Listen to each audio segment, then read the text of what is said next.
Film है, क्या संदेश है और कब रिलीज होने वाली है, तो इसको लेकर पूरा मूवमेंट कभी केंद्र में आती है। हाँ, ठीक है। देखिए, ये फिल्म 2020 दिल्ली जो है, ये पाकिस्तान और बांग्लादेश में जो प्रताड़ित हिंदू कम्युनिटी है, उनकी वेदना को, उनके दर्द को एक जाहिर करने का हमने एक इसमें स्टोरी एक पुट है। उसके साथ ही ये 24 फरवरी 2020 को जब नमस्ते ट्रंप हमारे देश में हो रहा था, उस वक्त जो दंगे भड़के थे और जो हिंसा का एक घटनाक्रम हुआ था, उसको भी ये फिल्म पोर्ट्रे करेगी।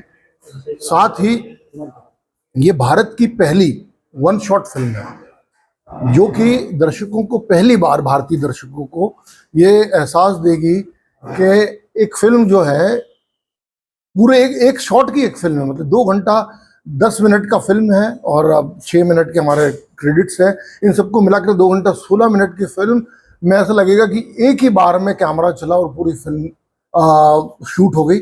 और इसका जो देखने का थ्रिल है, जो एक तरीके से बोल सकते हैं कि एक खिंचाव जो है, वो बहुत ही अनूठा और बहुत ही मज़ेदार है। और ये बाहर हॉलीवुड में काफ़ी काम हुआ है इस तरह का, और ये पहली बार भारत में आ रहा, तो एक वो चीज़ तो मिलेगी सिनेमा की दृष्टि से। साथ ही ये दोनों बातें, मैं दिल्ली दंगा, दिल्ली हिंसा, सीए के विरोध में जो हुआ था, और जो हमारी कम्युनिटीज़ प्रताड़ित हो रही है बांग्लादेश और खंडवा पाकिस्तान में, तो उन लोगों की तरफ दुनिया की नज़र जाए, ये इस फिल्म का जो है एक तरीके से अप्रोच है। कितने बड़े एक्टर इसमें शामिल किए फिल्म में आपने? कितने बड़े एक्टर? हाँ, कितने बड़े हैं, तो वो तो आप बड़े हैं छोटे आप लोग देखें, लेकिन अच्छे नॉन फेसेस हैं, मैं नाम भी बोलूँगा उनके। और ब्रजेंद्र काला जी हैं जैसे, तो वो तो आपको हर दूसरी फिल्म में आजकल नज़र आ रहे हैं, और कई सारी बड़ी एड फिल्म बड़े स्टार्स के साथ में है। और उसके अलावा समर जयसिंह जी हैं उसमें।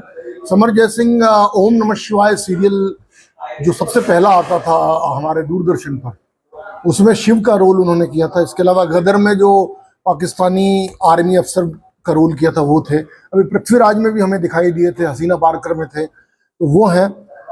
इसके अलावा भूपेश सिंह हैं, जिनको आप बहुत सारी फिल्मों में, गैंग्स ऑफ वासेपुर से लेकर के प्रकाश झा की कई फिल्में हैं, और जब उनका फेस देखेंगे तो आपको समझ में आ जाएगा। उन्होंने मसान में थे, कई सारी फिल्मों में थे। उसके बाद सिद्धार्थ भारद्वाज जी हैं।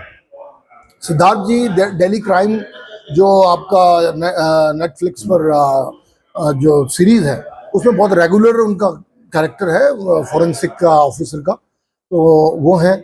इसके अलावा जो है 2 नए इसमें कलाकार हैं, लेकिन वो भी काफ़ी काम कर चुके हैं। केतन शर्मा है, आपने अभी अजय देवगन की जो भोला फिल्म आई थी, जिसमें उसको उनका एक मुख्य किरदार था, पगलेट में मुख्य किरदार था, जो कि वो उनके सानिया मल्होत्रा के देवर का रोल किया था। इसके अलावा आकाशदीप अरोरा है, वो भी कई सारा काम कर चुके हैं। और उनको आपने उरी में देखा था, उरी में जो ड्रोन बनाकर लड़का उड़ाता है, वो किरदार उन्हीं का। तो इस तरह से सेमी नोन है। क्योंकि ये फिल्म वन शॉट में फिल्माना था हमें, तो हमें बहुत अच्छे एक्टर्स चाहिए थे, स्टार्स नहीं, ऐसे एक्टर जो टाइम दे सके। क्योंकि इसके 1 दिन की शूटिंग के लिए हमको जो है 8 दिन पहले रिहर्सल करना होती थी। 8 दिन तक हम लोग ऑन लोकेशन विद कैमरा उनके साथ रिहर्सल्स करते थे, और फिर 9वें दिन हम उसकी शूटिंग करते थे। तो इतना डेडिकेशन देने वाले जो है कलाकार हमारे हिंदुस्तान में मिलना बड़ा मुश्किल था। और जो स्टार्स हैं, तो उनके पास तो वैसे ही समय कम है, और इतनी मेहनत करने का भी मादा जज्बा होना चाहिए। तो इसलिए मैंने अपनी कास्टिंग इस तरह से चूज की थी। आपका खंडवा से जुड़ाव रहा है? जी बिल्कुल, मेरा खंडवा में प्रमोशन के लिए आने का कारण भी यही है कि मेरी जो पैदाइश है, या मेरी जो जन्मस्थली है, यहाँ से 60 किलोमीटर दूर डेढ़कलाई करके गांव है, वहाँ से है। और मैंने 10th तक की पढ़ाई अपने गांव से की थी, और 11th और 12th जो है मैंने खंडवा से किया है, गवर्नमेंट स्कूल से। और मेरा बड़ा जुड़ाव और लगाव रहा है यहाँ की गलियों से, यहाँ के माहौल से। और मैं आज भी कहीं ना कहीं, देखिए, जो हमारी अभिव्यक्ति में, कलाकार के जो संवेदनाओं में, वो जो शुरुआती दिन बड़ा रोल प्ले करते हैं, और उसमें खंडवा का भी बड़ा रोल है, और एक आत्मीय जुड़ाव है। तो जो एक 30 साल की जर्नी के बाद जब मैं ये फिल्म को कंप्लीट कर पा रहा हूँ, जो मेरा सपना है, इसको जब मैं कंप्लीट कर रहा हूँ, तो मैं अपनी जगह पर अपने लोगों से मिलना था मुझे, इसीलिए मेरा यहाँ आना हुआ और मुझे वाकई बहुत अच्छा लग रहा।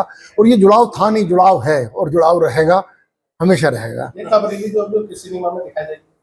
यहाँ पर जो है एक ही सिनेमा है, मेरे डिस्ट्रीब्यूटर ने जो मुझे बोला है उस पर वो लगेगी। 14 नवंबर को रिलीज़ हो रही है और मैं अपने शहर आया हूँ और अपने लोगों से मैं यही उनसे विनती करूँगा कि आपके बच्चे ने अपना काम कर दिया है, अब आपकी बारी है।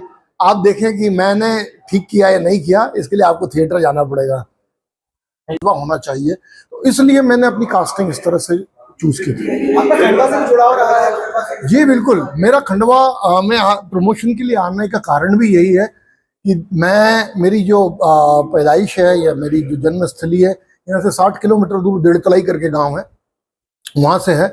और मैंने 10th तक की पढ़ाई अपने गांव से की थी और 11th और 12th जो है मैंने खंडवा से किया है, गवर्नमेंट स्कूल से। और मेरा बड़ा जुड़ाव और लगाव रहा है यहाँ की गलियों से, यहाँ के माहौल से।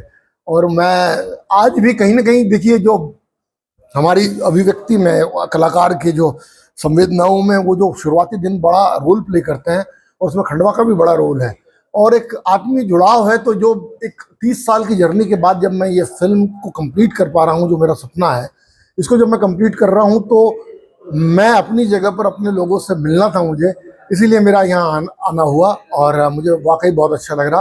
और ये जुड़ाव था नहीं, जुड़ाव है और जुड़ाव रहेगा, हमेशा रहेगा। ये कब रिलीज होगी और किस सिनेमा में दिखाई देगी? यहाँ पर जो है एक ही सिनेमा है, मेरे डिस्ट्रीब्यूटर ने जो मुझे बोला है उस पर वो लगेगी। 14 नवंबर को रिलीज हो रही है और मैं अपने शहर आया हूँ और अपने लोगों से मैं यही उनसे विनती करूँगा कि आपके बच्चे ने अपना काम कर दिया है, अब आपकी बारी है। आप देखें कि मैंने ठीक किया या नहीं किया, इसके लिए आपको थिएटर जाना पड़ेगा। बांग्लादेश में भी हो रहा है, यही कहानी बांग्लादेश की भी है। ये चीज़ें मुझे विचलित करती थी। एक वीडियो मेरे सामने आया कि एक बाप जो है थाने के सामने बैठकर अपने आप को चांटे मार रहा है। वो इतना बेबस है कि अब वो कुछ नहीं कर सकता खुद को मारने के अलावा। आप भी देखेंगे, आपका भी दिल पसीज जाएगा। वो वीडियो मैंने संभाल के रख लिया था कि वो मुझे बड़ा विचलित किया था उसने।